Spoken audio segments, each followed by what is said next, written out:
My editor overheard this technique that I was teaching to generate an extra $50,000 a month, and he cannot wait to use it in his personal life.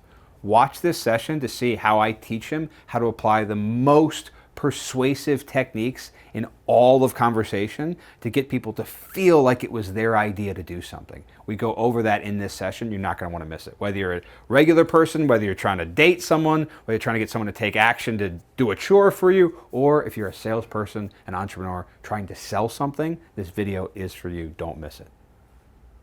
So first, when you hear recapping, what do you think recapping is? It's like summarizing what the other person said. Yeah, exactly. Yeah. It's just repeating back more or less what your prospect said to you. When we are recapping, one of the things that I always want to talk about is looking out for what to say back. So we're listening for three main things, right? We're listening for an aspect of, well, we're listening for a lot of things. What we want to say is focusing on one of three things, or all three things sometimes. So it's three things we're looking to say back, which is some aspect of what they said, so just sort of summarize in our own words. The next level is what they said in regards to how they feel or how they felt about what they said. And the last one is some aspect of their identity. Those are the three things I'm always looking for. When we do a recapping statement, it usually materializes in the form of a labeling statement. Do you remember what a labeling statement is? Yeah. A labeling statement is when you use like sounds like, feels like, looks like. Yeah, exactly. Yeah. What we don't want to do is what I'm hearing is. We don't want to include our perception. Yeah. It has to sound to them as if it's a objective thing we're noticing, even though it's their subjective experience. So that's how we want to focus on this. And we'll talk about this a bit here, but what they said and summarize.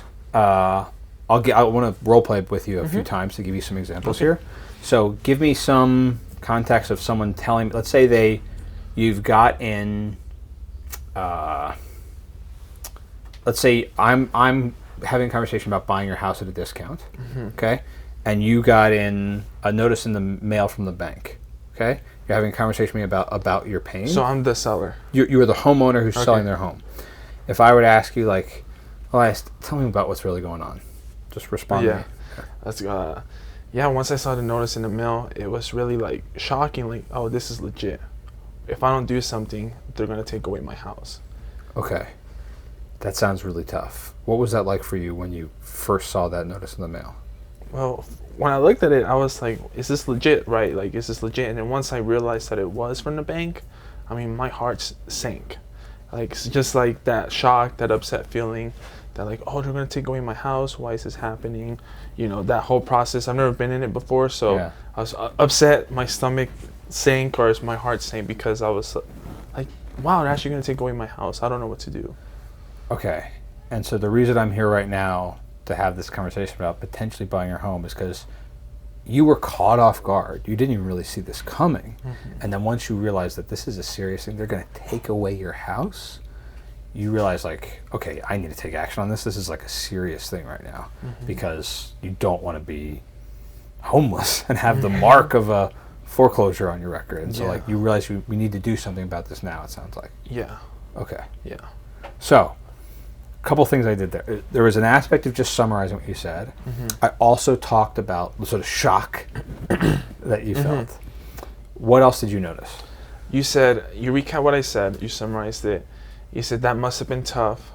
And then you said, how did you, like, walk me through how you felt when you first opened it. So I had to actually elaborate, what does it mean to be upset? Yeah. And then I had to, right, if I was a homeowner, I would imagine I would be upset, like, why is this happening? I don't know. The mail, I don't know what to do. So then you called out the confusion. Right. And then you put yourself, so it sounds like I'm here to help you out of this pickle, more or less, without necessarily saying that. Yes. So, exactly right. First, I sought more clarity about your emotion and that experience in that moment, in terms of how you felt in that moment. That was a really key thing. And then I inserted something that I can do in recapping that I'll touch on a little bit later that you didn't even notice. It's super powerful. So, first, why do I say how they feel or felt and not will feel? If we were to think about what causes someone to want to take action, there's an emotional component, right? The decision-making part of the brain is the same part of the brain that processes emotions. So we want our prospects to be emotional and use emotional language and emotional imagery to get them to want to take action. It is much harder to get emotional about a future state than either a present state or a past state. I prefer present, but people have a lot of emotion associated with the past, a lot of nostalgia, a lot of regret, a lot of uncertainty, a lot of doubt. So I try and avoid future casting an aspect of what they're saying. Like, oh, that sounds like that will be really tough. And prefer either present or past tense. So classic example. Let's say instead of asking, in this example that we have here, where did you want to be in 6 months? That's a fine question, but I would prefer the question, let's say, if we're able to buy your home and everything works out exactly the way you're hoping that it will, if we can buy your home, and we're having this conversation 6 months from now, and you're in your next location, in your new setup, sat on your couch, finally comfortable, like, how are you feeling in that moment if we're talking then? Do you see how much more powerful that is? I tethered you to a moment in the future and made it present in the way I asked the question. Now, where will you be 6 months from now? Better, I hope. There's no emotion in that. But if I put you in a moment in the future, everything worked out exactly the way you're hoping, and we're talking 6 months from now, how are you feeling? Not how will you feel? How are you feeling? I'm using present tense language after I put us at a moment in the future. Yeah. Does that hit home? I'm thinking, like, if I'm being honest in this, right? Because you've done sales, you also train people, like, you know when their guard is up, but like if someone's guard is actually down, my first reaction was relief. So you're able to get someone, if they're being completely honest with you, to admit, I would be relieved, I'd feel happy that it got taken care of. Yeah, so it's powerful putting me there you and can admitting even, to say relief. Yeah, you can even sense the part of you that would feel relief in the way I asked the question. Exactly. But if I said, where do you want to be in 6 months? It's like, hopefully better. Yeah, hopefully better. Yeah. There's no emotion in that, so it's not as powerful. So there's so that. What is the line you say, like verbatim? In this instance, Yeah. And it doesn't have to be for any individual process. It could be for buying a house. It could be for selling someone a high-ticket item. It could be for insurance. It could be whatever. It doesn't. They're all variables, but the way I asked the question was, if we were able to buy your home and we're having this conversation 6 months from now after everything worked out exactly the way you were hoping, how are you feeling in this moment? Okay. So I put you in the future. We're having this conversation 6 months from now. There's also a really key point that I didn't even touch on about that. What is required for you to feel that sensation that I didn't even explicitly say? We need to buy your home for you to have that emotion. Yeah, if we were to get this taken care of. Yeah. Yeah. So you even felt a little relief, even though you're not in this circumstance, because to imagine yourself there, the brain, when playing memories, when playing imagery, the same part of the brain lights up as actually experiences the emotion. It's not as intense as if you actually felt relief, but it's the same part of the brain gets neural activity, which means it's an aspect of the same type of relief as if you really went through that. Yeah. What is unspoken is that I have to buy your home in this instance for you to be able to have that emotion. But you had the emotion briefly, even in just telling me. Yeah. But the hidden step in between is I have to buy your home. So this is the starting of starting to tether the idea of us moving forward together around the emotion that how I asked you the question. So that's the power of that point there. Yeah. Yeah. So like I heard it, I knew what you were doing per se, since I know a little bit, but like as we were role playing and being authentic, like you say it, but like what the brain's thinking, or at least what I was trying to be in that mindset was like, oh, but this guy's taking care of it. How am I feeling?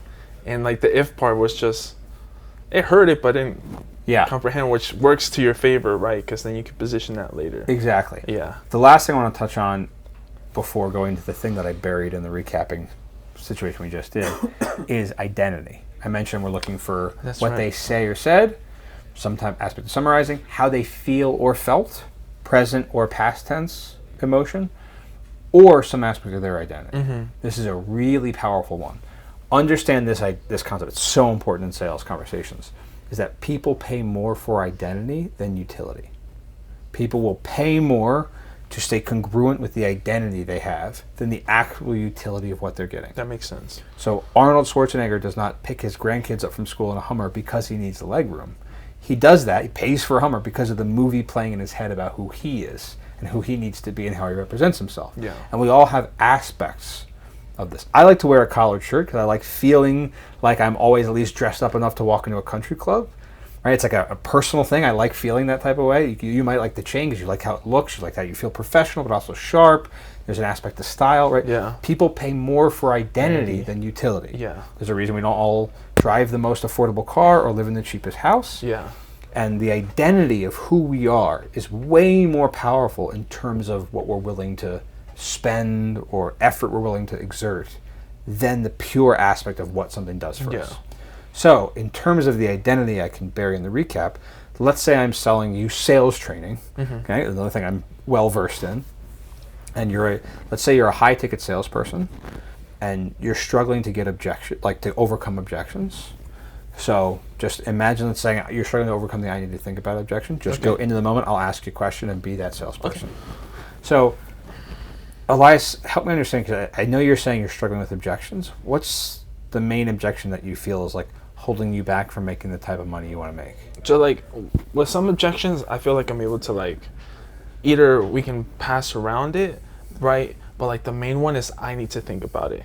Okay. Like every time I hear them say I need to think about it, I try saying a couple things, but like you could tell like it's their way of saying no, but like I just can't get them to like just proceed even though they told me they want it, but now they don't. I can tell you're astute enough to make sense of the type of training we do because you even realize the idea of walking around certain types of objections. You're already that type of person. You're already in that state, but what you need help with is getting clarity on the most common smokescreen objections. So I'm guessing you get this a lot too. Am I right about that? Yeah, I would say I get it somewhat. Okay. Because it's either like they're working with us or like the reason they just wouldn't was because I need to think about it. It's like, come on now, like I just know it's a no if they say that. Okay, you probably get I need to think about it even more than no, I'm guessing. Yeah. Okay. Yeah. So, since you've been aware of what you're doing for a while, like you are paying attention to what's going, why do you think they're saying I need to think about it? Like, why do you think they're saying I need to think it over or I need to think about it instead of just telling you no? I don't know, maybe like there's something they're telling me that like I just wasn't paying enough attention to. That's exactly right. You already know, like, this is what our training is on, is the idea of unlocking that one little thing. You know you're hearing something, but you're not picking up on what the pattern is to recognize it. So you're perfect for our training because you're already at the state to realize that there's something right there and you just can't quite grab it, even though you see it past. Yeah. Okay, so I just tethered your identity to someone who's ready for our training in the very nature of what you have a problem with. I complimented you and made you feel good about it, while also pointing out your problem, which we are the perfect solution for. So that's an aspect of your identity. I'm using your identity in the recapping statement of what you're saying your challenge is to make you feel like, yeah, I am that guy. Yeah, I am good enough to realize this. I am observant. So you're getting this sensation. I don't believe in the yes stack, right? I hate that, as a matter of fact. It's just, some people say, like, you got to get 7 yeses before going for the close. That's silly. It's ridiculous. It's not real. But what they are kind of right about in theory is this idea of, like, I'm nodding and going along with what you're saying. Because that is a aspect of you understand me. Right? If you're like, you get me. Like, the way I'm doing that, you're feeling complimented and you like the sensation, and I'm also calling out what's really going on for you. So you're like, yes, yes, yes. He gets me. And the more you feel like I understand you, the more likely you are to trust my recommendation, trust my prescription, trust whatever it is that I say you should sign up for this or I recommend that. Yeah. Which is the right type of rapport, not just likability. The likability is fine, but I'm not in pursuit of it. I'm in pursuit of trust by recapping and asking great questions. And so I tethered your identity to someone who our sales training is perfect for in that little moment there, right? Was that hitting home? It is hitting home. But what comes to mind is what if I was more skeptical in my sales ability? Because the way I was coming out was like, oh, I think I'm good enough. I just need help with this. Great so how would you do it? Like if someone was low ego? I can adjust. It doesn't. Okay. So this is the perfect example because you'll be shocked at how similar it is. Okay. Everything I say seems like, well, yeah, but what if it's a little bit different? It'll sound exactly the same when you realize it. It's just I'm just plugging in variables based on what you say. So go ahead. So what do you feel like is the biggest objection holding you back? Well, the biggest objection I'm getting is I need to think about it, but also sometimes like I feel like I don't know what I'm doing. Okay. Like I'm talking to them, trying to get their problems, but like just going for the close, like it feels like I'm just talking to someone, but I'm just struggling to go for that sale. Okay. And when you say struggling to go for the sale, I'm guessing you're aware that there's other people at your company or in your industry who are doing better than you are right now. Yeah, we have a leaderboard. Okay. Yeah. And where do you fall on that leaderboard? Not in the top 10. Okay. So there's at least 10 people consistently who are better than you with the same lead, same process and everything. So you're, at least it sounds like you're at the state where you're aware this is a you problem, but you probably don't think those top 10 people are inherently better than you, I'm guessing. I mean, they have to. If they're well, they have better skills, but are they better people, or do they just get the skills more? I think the skills. Okay. Which means it's learnable. Yeah. Right. It has to. It has to be, right? Yeah. They probably had to learn it as well. So you're perfect for our program because you understand, like, this is a skill to learn. Mm-hmm. You're paying attention. You realize the potential there. And also, it sounds like you're the type of person, and I might be wrong about this, but if you're going to invest into a program, especially if it costs money, to spend money on yourself, to get those skills up, to crush those top 10 guys so you're sitting at the top of the leaderboard, if you're going to invest that money, you're probably going to want to show up to the calls and take action on it. Yes. Okay. Yeah. So you wouldn't like pay for a program and like not use what we train on. You would be like, no, I need to be at the top of the leaderboard, not just in it. Especially with the commissions we make on our, selling these programs. I mean, 1 or 2 extra would cover the cost of this. Okay. Yeah. What if it was 20 extra over a year? Hallelujah. Okay. Hallelujah. So the question is, if we can get you into that state, is this something you feel like you're ready to take action on, or do you kind of comfortable being in the, like, not even in the top 10? I want to be in the top 10. Okay. Yeah. That makes sense, but that's still not even the question I asked. Is this something you actually want to do? Yes. Okay. In the real scenario, I would have had to know more stuff. Of course, yeah. But if we were in a scenario where, like, we talked about it and I already verbalized and I said, like, oh, this makes sense, like you said, this helps me, I would have said yeah. Of course. You would have closed me there. Yeah. So yeah. What I did there, I still just tethered your identity to wherever you're in right now, whatever state you're in. I can tether it to this makes sense for you, or your current state. Yeah. Do you see how in that instance it sounds like this is perfect for that guy right now, the same way the other one did? I think. Yeah, what's your concept? Because what I picked up was, like, you're aware. So you kept telling me. So, like, oh, it sounds like you're aware that you're not where you want to be. And then you said, like, you're aware 2 more times. The first time, you used you're aware to, like, boost my ego, to compliment. This time, you used it to highlight, hey, like, you're not where you want to be, but you're aware of it. Right. Like, feel good about that. Yeah. Yeah. All that matters in the recapping is that you feel understood. Mm-hmm. The subtle stuff underneath it that you're not even aware of as the prospect is I'm including all these other reasons in the recap to move forward with us. Yeah. So, back to the initial point that I didn't even tell you I did in the first role play. I can bury motivation and reasons in the recap that the prospect isn't even hearing.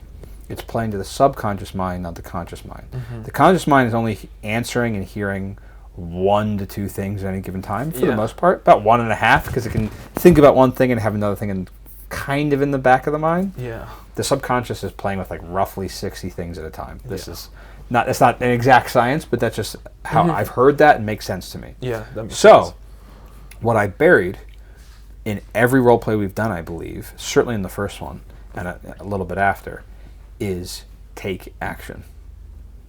I buried take action, the phrase. Mm-hmm. So I'll say, like, you did say it, yeah. The first. It sounds like you're the type of guy who, like, you got that letter in the mail, and he just, I mean, it felt like, I know I need to take action on this, but, like, it feels like this was a gut punch. All you're really responding to is, it was a gut punch.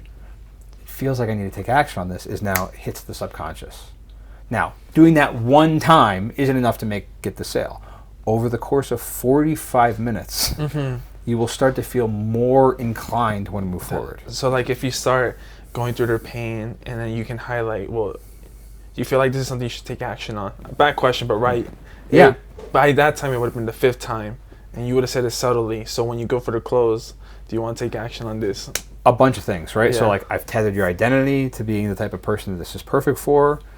Your pain is contextualized around being the type of guy you know you need to take action, right? You know you got to make a decision. You know you, like, when you see something, you want to do it. I'm doing all this because I'm not just saying you want to get sales training or you want to sell your house, because that doesn't help me if you decide to do it later with someone else. Yeah. There has to be an immediacy in the tethering to tether your emotion to this current exact moment. So you're like, yeah, I want to take action right now because time kills all deals. Yeah. So I eliminate that by including that in a recapping. Do you always say the word take action? No. Okay. No, that's just how it tended to come out now. Take action is just a representation of making a decision, wanting to do something. Like, I like aspects of take action where that it's generic, doesn't feel like sign up, take a credit card, sign your Swipe house up. away sell your asset at a discount. It's none of those things.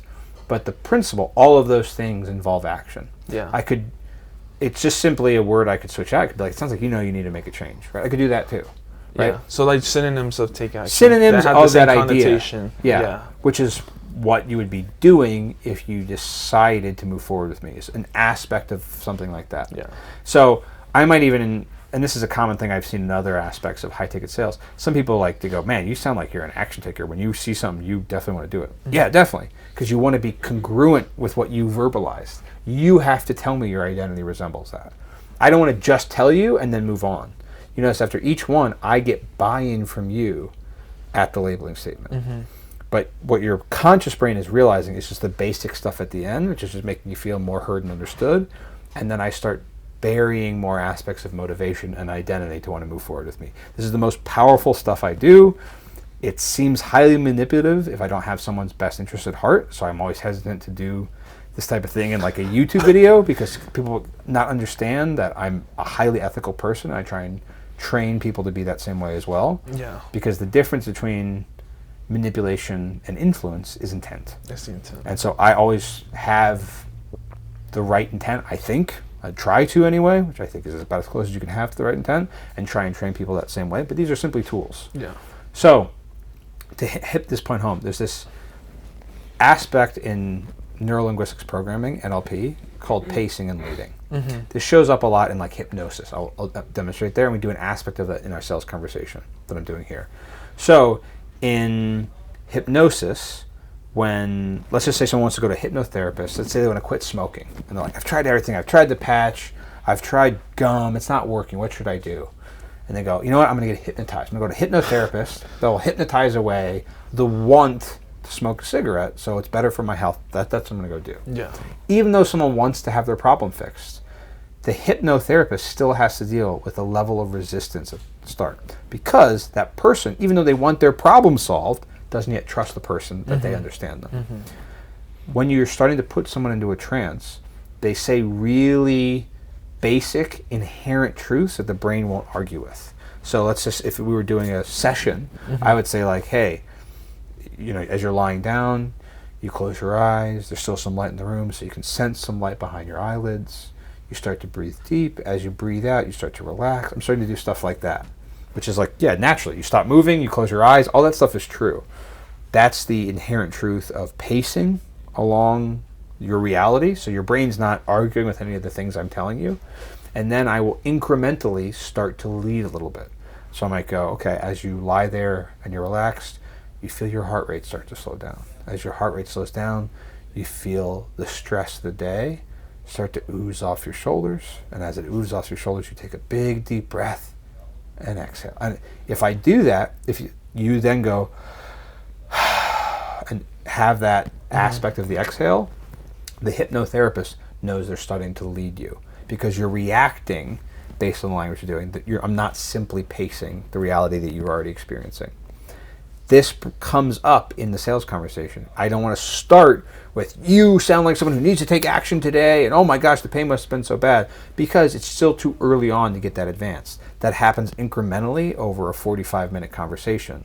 So I introduce this stuff carefully over time. If I started with a recapping statement, and I'm speeding it up a lot faster for the context of this video, but if I started a sales call with like, man, you sound like someone who knows you got to take action, it's too much. It's a little bit of aspect of like, you feel stress leave your shoulders. You're like, not yet, right? It's too early. I start with basic stuff. Man, it sounds like this has been going on for a while, right? Just, yeah, it has, or not that long, right? And what's cool about a labeling statement, I'm always in pursuit of that's right, not yes, because that's right implies you get me, you hear me, you understand me. also, in the labeling statement, if I'm wrong, it's okay. Because then they correct me and tell me what's really going on. Either way is okay. If I'm asking yes or no questions, I'm not doing anyone any help. So I like to use these labeling statements to either get, yeah, that's true, yeah, that's how I am, that's right, that's right, that's right, or no, not quite. I go, okay, well, tell me a little bit more about how it is true for you then. And then you tell me what's really going on, and then I can do another recapping statement. So where you then go, yeah, that's right. So this is the power of the in-between of vivid selling, is the guided persuasion part, is all these little nuances that are, for most salespeople, to be frank, overkill. Because this is more advanced than most salespeople need. Most salespeople just need to do more work and follow a process. That's the lowest hanging fruit, and they got to do that first.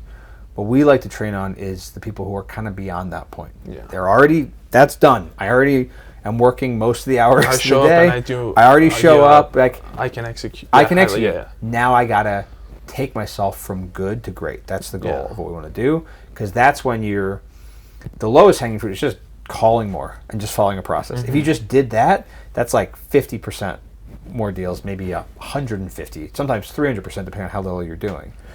This other stuff starts to eke out an extra 10% here and there, which won't seem like a ton up front in comparison to the other changes, but over the course of a sales career, an extra 10% from just using a basic thing like recapping appropriately is pretty powerful. It's a lot more money over the course of a sales career if you can just constantly eke out the extra 10% here, extra 5% here, extra 3% there.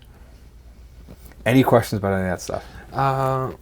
About the low-hanging fruit? No, that makes sense. Like, if you do the work first, like, yeah, people are mostly inherently lazy. If you were optimizing at, like, your full energy, you would get more results. But I do believe, like you said, it's in the efficiency part. That's why you get better. That's why if you're learning this technique, you're like, how did I get this call? Or, like, how did I lose this sale? Like, if you had known the more advanced stuff, you could have perhaps closed it, or you would have figured out sooner, like, can I disqualify him or not? Exactly. And most times, because I don't do sales, but like what I hear from salespeople, like if they could disqualify me quicker, then I can move on quicker. Or yeah, like if you can disqualify him quicker, you want to be stressing over the sell. But if early on you could qualify him and you know, all right, they're motivated, it's up to me to just execute on the process, then you just gotta close them. Exactly. Yeah. So the power of this comes from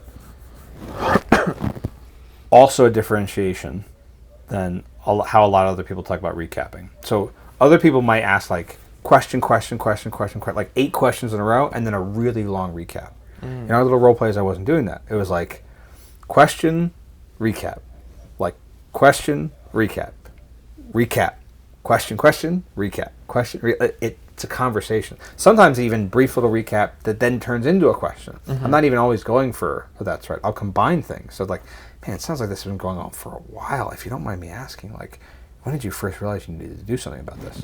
There's 2 things combined. Feels like a conversation, but I also get to bury more things within that in that conversation because it's an aspect of conversational hypnosis. You're not going to realize all the techniques because we're just talking for 45 minutes. Yeah. If I do this right, at the end of this, you're like, this was my idea. Ian just had to get out of my way because I wanted this so badly. Yeah. That's the type of stuff we're training sales professionals on. So then, like, when you're going through the conversation, I guess my question is, like, you're asking questions and then you recap. Wait, hold on. We'll take a pause. I'm trying to actually think of because my question was like, yeah, get your drink. My question was that I actually have. Jesus, Manny. Just a little bit. Just look at. Yeah, that's all good. Just a little spill. All good. Yeah. I'm trying to think of how to say it, but I guess I'll say it like, because you're always, after your questions, are you always, like, you just want to recap or? Not every time. I mean, but for the most part, I'm recapping far more often than most people do. Most people go, too many questions. I'll do some tiny little recap. Even if the recap isn't even really a recap, it might just be a validation. Oh, this is, I guess, more my question. So, like, your recapping is for a purpose to move them to next? So, like, for example, I know, like, when you're trying to find their V, right, their vision, like, you ask questions and then you recap until you feel like you fully understood their validation.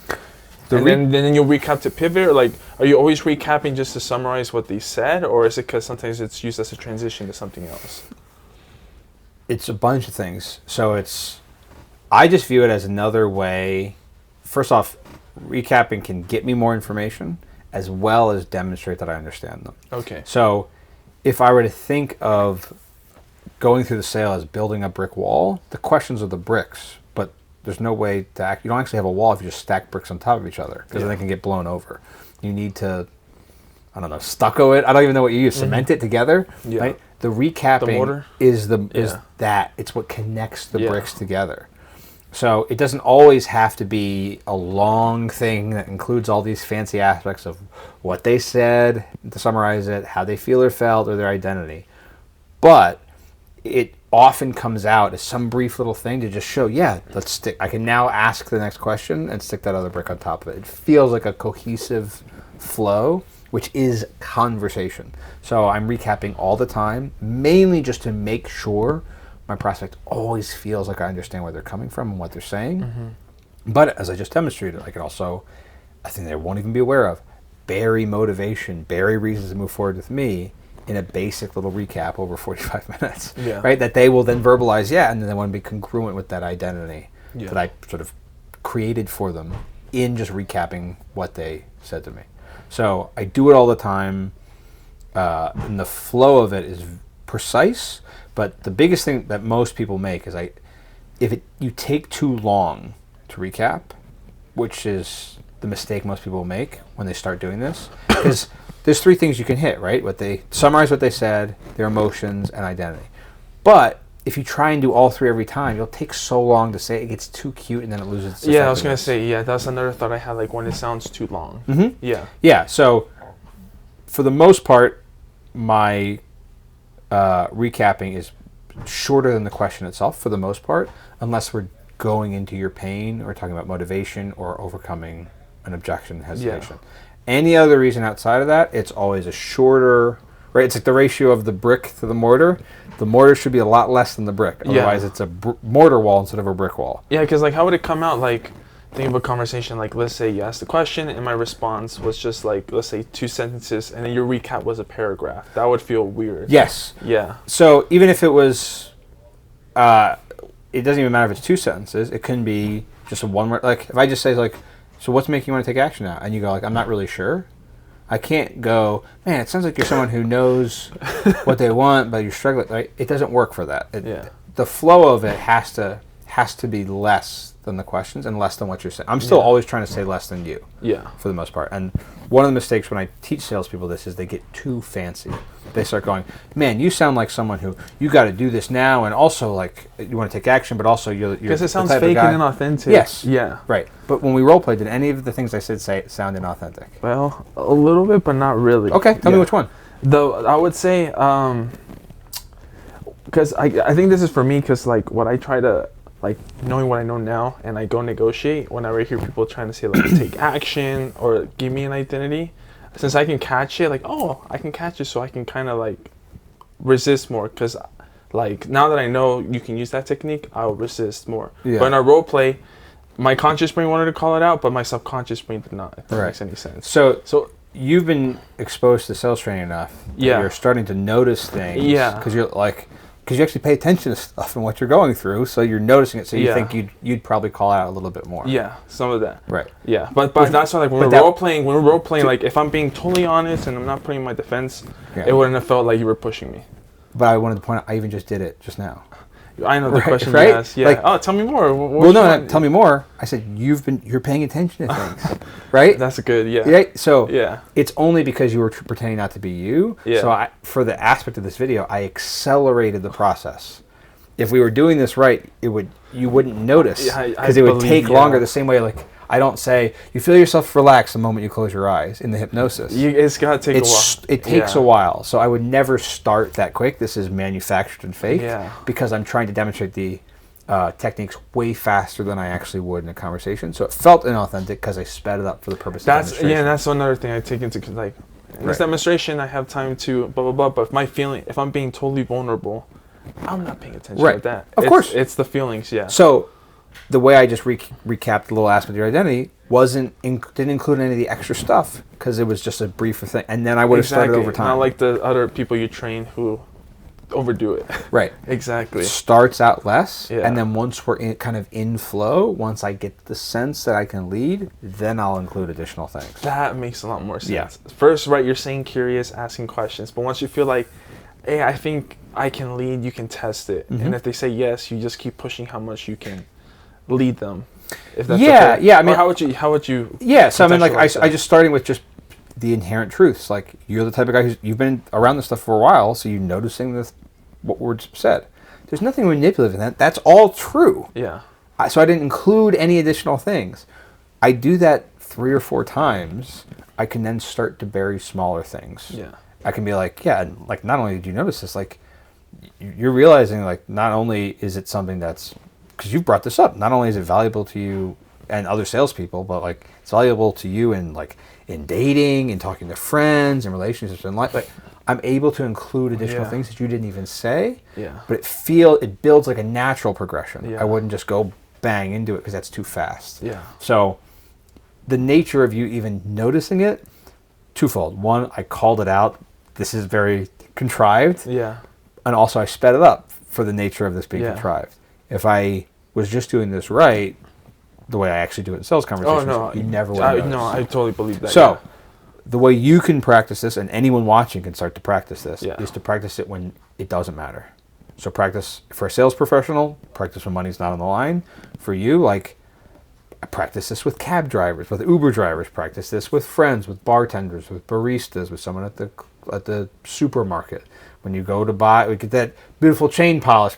Talk to the guy who's polishing your chain. Like, Yeah. I did this with the Uber driver when I was with Manny in Ohio all the time. Yeah. I was like, so you're from, like, you're not from here. Like, tell me about what made you come here. Man, it sounds like community is really important to you. And you're like, you'd go wherever the community is. I'm starting to include additional things. I'm that's practicing. a labeling recap of his identity. Exactly.